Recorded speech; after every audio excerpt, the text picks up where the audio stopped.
Hello friends NIOS DElEd को लेकर के एक ये लेटर जो है एनसीटी का वो बहुत ज्यादा सर्कुलेट हो रहा है और आप लोगों में एनआईओएस डीएलएड के बच्चों में जो है पूरी तरीके से खलबली मची हुई है। उन्हें लग रहा है कि एनसीटी ने भी जो है जो फैसला सुप्रीम कोर्ट का आया था उसको एक्सेप्ट कर लिया है एंड उसी के अनुसार अब वो काम कर रही है।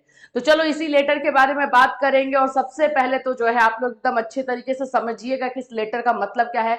कुछ लोग इसको फेक बता रहे हैं, फेक है या नहीं है, सारी चीजें डिटेल से आपको इस वीडियो में मिलेगी। सो फ्रेंड्स, चैनल पर पहली बार विजिट कर रहे हो तो चैनल को सब्सक्राइब कर लेना, बेल आइकन को हिट कर देना। यहाँ पर एजुकेशन से रिलेटेड इसी तरह के इन्फॉर्मेशन आपको दिए जाते हैं।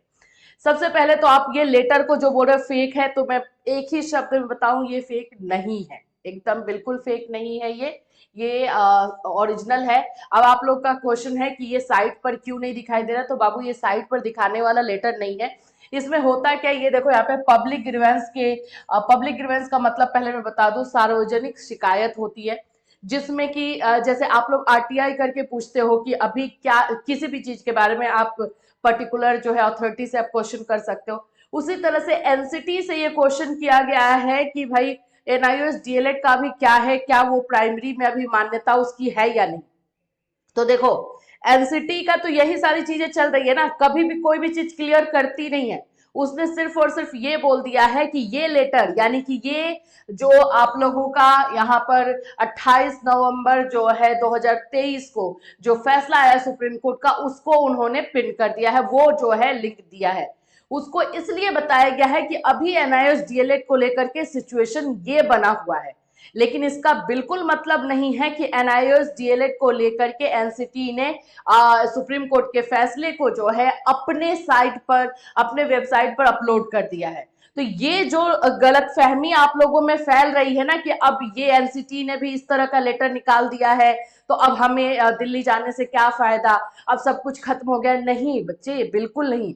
आज आप मैसेज करोगे ना एनसीटी को कि एनआईओएस डीएलएड का जो है क्या सिचुएशन चल रहा है या फिर एनआईओएस डीएलएड प्राइमरी में है या नहीं, तो अभी का जो करंट सिचुएशन है वही वो बताएगी। ये चीजें लागू रहेगी या फिर आगे इसमें क्या चेंजेस किया जाएगा, ये चीज नहीं बताएगी ना वो आपको। आपका जो क्वेश्चन है वही क्वेश्चन का आंसर दिया जाएगा, ये बात है यहाँ पर। तो ये जो भी यहाँ पर अभ्यर्थी थे या जिन्होंने भी इस क्वेश्चन को किया था उनका यहाँ पे नाम नहीं है। सिर्फ इस लेटर को जो है सर्कुलेट इसलिए किया जा रहा है क्योंकि यहाँ पर जो है मैसेज दिया गया है, यहाँ पर बताया गया है कि सर मैडम, द एप्लीकेंट में refer the judgement dated 28/11/2023 passed by the honourable Supreme Court of India in SLP number. पूरा ये आपको डिटेल में बताया गया है कि ये अभी सुप्रीम कोर्ट की तरफ से फैसला हुआ है। इसके अलावा एनसीटी का एक शब्द, एक वर्ड आपको नहीं दिखाई दे रहा है। तो उसने अभी करंट सिचुएशन एनसीटी ने बताया है। सेम चीज अगर मैं बोलूं तो इसी तरह से बीएड वालों के साथ भी हो रहा था, ठीक है, ये चीजें जो है उस समय भी चलाई जा रही थी। लेकिन अभी ये कह देना कि अब यहां से सब कुछ खत्म हो गया है और अब हम दिल्ली नहीं जाएंगे, ये आप लोगों के लिए गलत डिसीजन है। क्योंकि ये तो सिर्फ एक पर्टिकुलर आदमी को, एक पर्टिकुलर व्यक्ति को जिसने क्वेश्चन किया है कि अभी क्या है एनआईओएस डीएलएड का करंट सिचुएशन, उसने वो बता दिया है। लेकिन आगे जाकर के चेंज होगा या इसमें क्या स्कोप दिख रहा है, क्या चीजें चल रही हैं, वो एनसीटी बताने के लिए आंसरेबल नहीं है क्योंकि वो सारे क्वेश्चंस वहां पे नहीं किए गए थे। ये बात ध्यान से अब समझने की कोशिश कीजिए। तो आप लोगों को कल भी हमने जो है एक वीडियो दिया है जिसमें कि बोहरा जी ने आप लोगों से रिक्वेस्ट किया है दिल्ली आने के लिए, और सब लोग जब मिल करके दिल्ली आएंगे तभी जाकर के जो है बातें सुनी जाएगी, बातें जो है वहां पे क्लियर की जाएगी।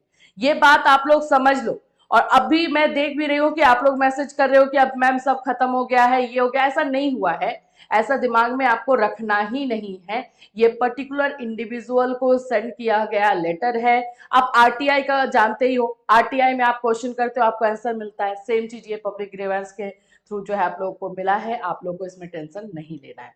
अभी तक देखो, दो पॉजिटिव चीजें मैं बता रही हूँ। अभी तक इसको अपने एनसीटी ने अपने साइट पर, वेबसाइट पे अपलोड नहीं किया है। दूसरी चीज, जो भी एजुकेशन के डिपार्टमेंट है या फिर हर स्टेट में एनसीटी ने अभी तक कोई लेटर नहीं दिया है, जिस तरह से जो है बीएड वालों में एनसीटी ने दे दिया था। ये सब चीजें पॉजिटिव है, समझो। इसमें अगर चांस है तो उस रास्ते को, जो रास्ता दिखाई दे रहा है, उसको आप अपने हाथों से क्यों बंद कर रहे हो। अगर आप खुद बंद कर दोगे तो फिर आप जाओगे कहाँ पे, फिर तो खत्म ही हो जाएगा ना सब कुछ। तो आप सभी को मिल करके दिल्ली जाना है, एक ही आप लोगों के पास सॉल्यूशन दिखाई दे रहा है गैजेट का। गैजेट में जो है इसको शामिल करवाना है। रिकॉग्निशन लेटर के बारे में आप लोग को पता है। हाँ, एक और चीज मैं आपको बता दूं, एनसीटी का जो प्रॉब्लम हुआ जिसकी वजह से एनआईएस डीलेट को जो है रद्दी साबित करने की कोशिश की गई या उसको जो है अमान्य घोषित कर दिया गया, इसका रीजन यही था कि एनसीटी ने सारे रूल्स रेगुलेशन को फॉलो करते हुए ये जो लेटर था उसको शामिल नहीं करवाया गजट में, या गजट नहीं बनाया, ये एक सबसे बड़ा रीजन। दूसरा है कि जब पटना हाईकोर्ट का फैसला आ भी गया एनआईएस डीएलएड के पक्ष में, तो एनसीटी का जो लेटर भी निकला है वो भी लेटर निकला है ये कह करके कि भाई पटना हाईकोर्ट ने मान्य कर दिया है इसलिए हम भी मान्य कर रहे हैं। ऐसा नहीं है, एनसीटी ऑटोनॉमी बॉडी है, वो किसी और के ऊपर अपने फैसले का जो है दारोमदार नहीं डाल सकती है, और इसी बात को लेकर के बार बार उस पर क्वेश्चन उठाया जा रहा है। तो बिल्कुल आप लोगों को इसमें डिसअपॉइंट नहीं होना है, कुछ ऐसा नहीं हुआ है। सुबह सुबह उठते उठते इस तरह के न्यूज देख करके आप लोग को और ज्यादा धक्का लग रहा होगा, इसीलिए हम लोग मॉर्निंग में ये वीडियो आपको दे रहे हैं। बिल्कुल रिलैक्स रहिए, सब कुछ सही है। जो प्लानिंग कर रहे हो दिल्ली जाने का, प्लानिंग कीजिए और साथ में दिल्ली जाइए और अपनी बातों को रखिए। फिर देखिए कि ये एनसीटी का जो है डिसीजन, ये जो रिप्लाई आया है फिर चेंज भी हो जाएगा। फिर आप पूछोगे क्या है, अगर मानो एनआईएस डीएलएड को वैलिड कर दिया गया, वहां पे आएगा कि हाँ एनआईएस डीएलएड को लेकर के ये गैजेट जारी हो गया है। तो जो करंट सिचुएशन रहता है वैसा जवाब जो है अथॉरिटी की तरफ से दिया जाता है। सिंपल तरीके से ये बात समझ लो। इससे रिलेटेड और कोई अपडेट होगा डेफिनेटली आपको हमारे ही चैनल के माध्यम से इन्फॉर्म किया जाएगा। Till then take care.